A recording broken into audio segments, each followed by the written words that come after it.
So next ones are the shoulder mobility tests, right? So what are we going to do to again test the input and output?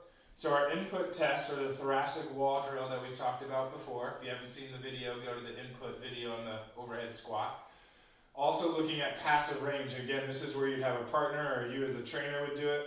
But you should be able to have passive rotation, roughly about 90 degrees in sitting to both sides. And that cue of actually slouching your lumbar spine will ensure your lumbar is not doing as much of the rotation as your thoracic spine.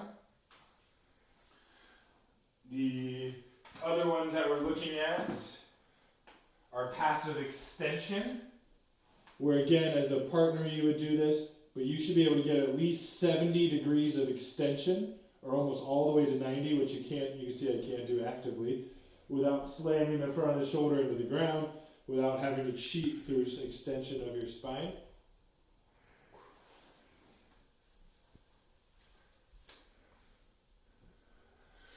And then the last one was looking at the shoulder elevation and external rotation.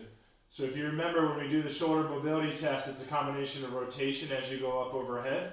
But I should be able to passively go into at least 90 degrees of external rotation and passively get into 45 degrees of external rotation. And again, that would wind up the tissues in a way that a pitcher would wind them up. So from this point of view, you should be able to get 90 and 45 without compensating through trunk motions. And those are all input tests for the shoulder mobility test.